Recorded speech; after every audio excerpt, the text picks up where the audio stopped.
जय जिनेन्द्र। आज हम 12वां बोल सीखेंगे। 12वां बोले 5 इंद्रियों के 23 विषय और 240 विकार होते हैं। विषय क्या मतलब क्या होता है? विषय विषय किसे कहते हैं? जिन्हें इंद्रियां ग्रहण करती है उसे विषय कहते हैं। जैसे शब्द, रूप, गंध, रस और स्पर्श, ये सभी हमारी इंद्रियां ग्रहण करती है, तो इन्हें विषय कहा जाता है। पर इंद्रियां कैसे ग्रहण करती है? इंद्रियां हमारे मानव शरीर की सबसे शक्तिशाली रचना होती है। हम हमारी इंद्रियों के द्वारा सभी चीज़ों को देख सकते हैं, पहचान सकते हैं। हम इंद्रियों के द्वारा ही सभी चीज़ों को ग्रहण कर सकते हैं। अच्छा, मतलब इंद्रियां जिन्हें ग्रहण करती है उन्हें विषय कहते हैं। हाँ पर एक बात पूछूं आपसे? हाँ। मरे हुए व्यक्ति को भी इंद्रियां होती है? हाँ, मरे हुए व्यक्ति को इंद्रियां होती है, पर उसमें जीव नहीं होता है। जिस शरीर में जीव विद्यमान होता है वही शरीर इंद्रियों के द्वारा विषयों को ग्रहण कर सकता है। मरा हुआ व्यक्ति विषयों को ग्रहण नहीं कर सकता है। जैसे मैं तुम्हें समझाती हूँ। खुली हुई खिड़कियाँ वह इंद्रियां हैं, और एक कमरा शरीर है, और उसमें बैठा हुआ व्यक्ति जीव होता है।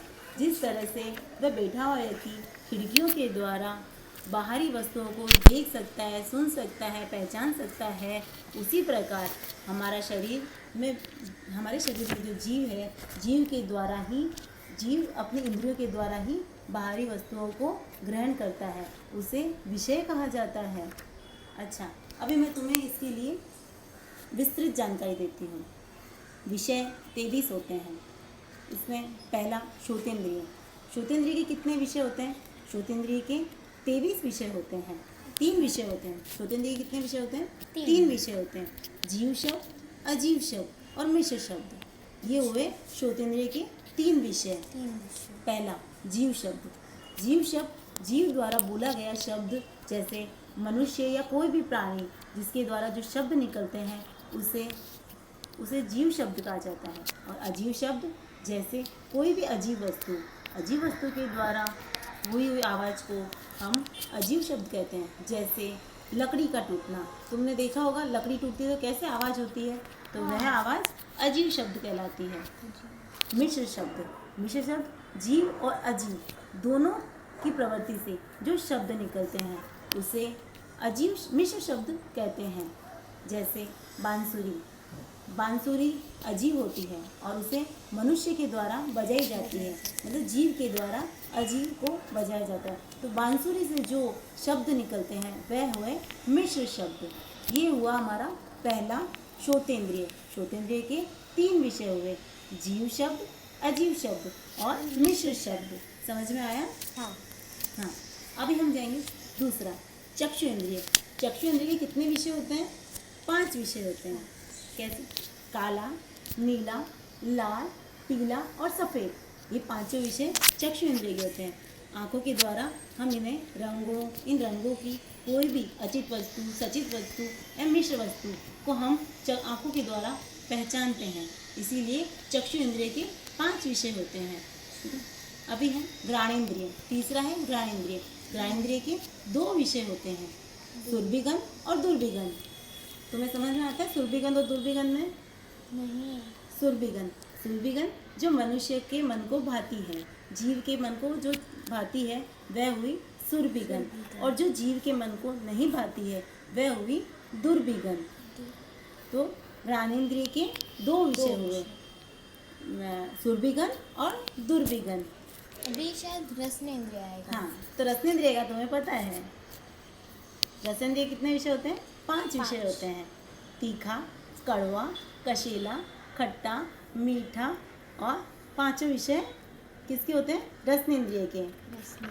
अभी तुम्हें तीखा मतलब पता है क्या होता है? तीखा जो हमें मिर्ची लगती है वह तीखा हुआ। हाँ। और जो हमें मीठा लगता है वो मीठा हुआ।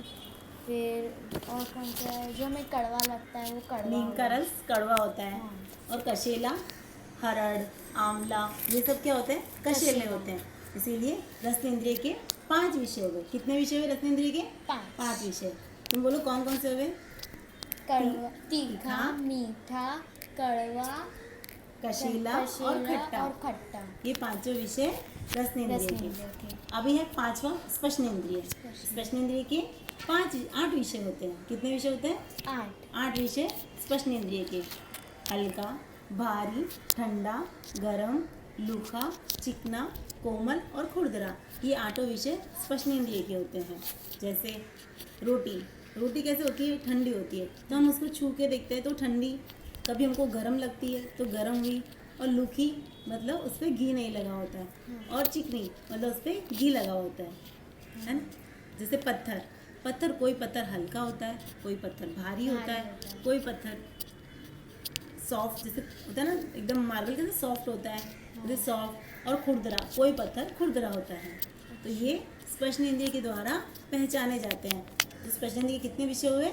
8 विषय हुए। ये सभी हमारे 5 इंद्रियों के कितने विषय हुए? 23 विषय हुए।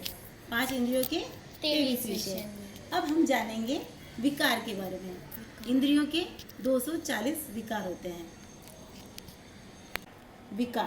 विकार किसे कहते हैं? विकार इंद्रियों के द्वारा जो विषयों को ग्रहण किया जाता है उस पर राग और द्वेष करना विकार कहलाता है। जैसे कि मनुष्य और जीव अब बहुत सारी चीज़ों पर राग और द्वेष करने लग जाता है। जैसे संसार में वर्ण, गंध, रस, स्पर्श न तो केवल शुभ है और न ही अशुभ है। जीव को जो अनुकूल लगता है उसे वह शुभ मानता है और उस पर राग करने लग जाता है। और जीव को जो प्रतिकूल लगता है उस पर वह द्वेष करता है और उसे वह अशुभ मान लेता है। मतलब कि ये जीव के द्वारा उसकी खुद की मान्यता रहती है कि किसे वह अशुभ मानता है और किसे वह शुभ मानता है, और किस पर वह राग करता है और किस पर वह द्वेष करता है। जैसे मैं तुम्हें समझाती हूँ, तुम्हें कोई चीज़ एक पसंद आती है और वह चीज़ मुझे नहीं पसंद आती है, तो मैं उसे अशुभ मानकर उस पर द्वेष करूँगी। और तुम्हें जो चीज़ पसंद आई वह तुम्हारे लिए शुभ होगी और तुम उस पर राग करोगे। समझ में आया? हाँ, जैसे मुझे बहुत अच्छे से समझ आया। आप जैसे लोग को कि- समझ आया क्या? जैसे कि एक साड़ी, वो तुम्हें पसंद आई पर मुझे नहीं पसंद आई है, तो मैं उसे शुभ मानकर उस पर पर राग राग करेंगे। करूंगी और आप उसे अशुभ मानकर उस पर द्वेष द्वेष करेंगे। करेंगे। तो यह है जीव की अपनी अपनी मान्यता रहती है। मतलब अनुकूल व प्रतिकूल मानना जीव के स्वयं के ज्ञान और अज्ञान पर निर्भर करता है। और कभी कभी एक वस्तु एक समय के लिए वह उसके लिए शुभ रहती है और एक समय के बाद वह उसके लिए अशुभ हो जाती है। जैसे कि कोई वस्तु हमें कुछ समय के लिए अच्छी लगती है और कुछ समय बाद वह हमें अच्छी नहीं लगती है, तो हम उस पर द्वेष करने लग जाते हैं। इसीलिए सही भाषा में समझाऊं तो हम विषयों को ग्रहण करके उन्हें शुभ और अशुभ मानकर उन पर राग और द्वेष करने लग जाते हैं, जिससे हमारे कर्मों का बंधन होता है। इसीलिए हमें ज़्यादा से ज़्यादा विकारों को त्यागना चाहिए और ज़्यादा से ज़्यादा विषयों का भी त्याग करना चाहिए, क्योंकि हम जितने कम विषय ग्रहण करेंगे तो उन पर उतने ही विकार हमारे कम होते जाएंगे। अब मैं आपको समझाती हूँ किस तरह इंद्रियों के 240 विकार होते हैं। कितने विकार होते हैं? 240 विकार। हाँ, तो 5 इंद्रियों के 240 विकार। पहला श्रोतेंद्रिय। श्रोतेंद्रिय के 12 विकार होते हैं। जैसे 3 विषय बताए थे मैंने, तो 3 विषय, 3 शुभ और 3 अशुभ। इन पर 6 पर राग और 6 पर द्वेष, मतलब 12 विकार हुए। तो श्रोतेंद्रिय के कितने विकार हुए? 12 विकार हुए। अभी है चक्षु इंद्रिय। चक्षु इंद्रिय के 60 विकार होते हैं। जैसे 5 विषय बताए थे, तो 5 सचित, 5 अचित और 5 मिश्र, मतलब 15 पर शुभ और 15 पर अशुभ, मतलब 30 पर राग और 30 पर द्वेष, मतलब तो हुए 60 60 विकार। चक्षु इंद्रिय के कितने विकार हुए? 60 विकार हुए। अभी सचित और अचित और मिश्र कैसे हुआ? जैसे काला कलर है, काले कलर में सचित वस्तु होती है, अचित वस्तु होती है और मिश्र वस्तु होती है। इसीलिए सभी कलर के इसी प्रकार बनते जाएंगे। समझ में आया?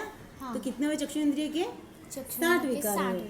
अच्छा, अभी घ्राणेंद्रिय। घ्राणेंद्रिय कितने विकार होते हैं? घ्राणेंद्रिय के 12 विकार होते हैं।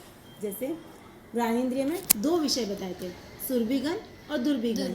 तो उसमें 2 सचित, 2 अचित और 2 मिश्र, 6 पर राग और 6 पर द्वेष, मतलब कितने हुए? 12 विकार। 12 किसके हुए? चक्षु इंद्रिय। घ्राणेंद्रिय के। ग्रहणेंद्रिय के 2 विषय बताए थे, तो 2 सचित, 2 अचित, 2 मिश्र, 6 पर राग और 6 पर द्वेष, मतलब ग्रहणेंद्रिय के 12 विकार। अभी आया रसनेंद्रिय। रसनेंद्रिय के कितने विषय थे? 5 विषय थे। 5 विषय थे, तो 5 सचित, 5 अचित और 5 मिश्र। कितने हुए ये? 15 पर शुभ, 15 पर अशुभ, मतलब 30 पर राग और 30 पर द्वेष। तो रसनेंद्रिय के 60 विकार होंगे।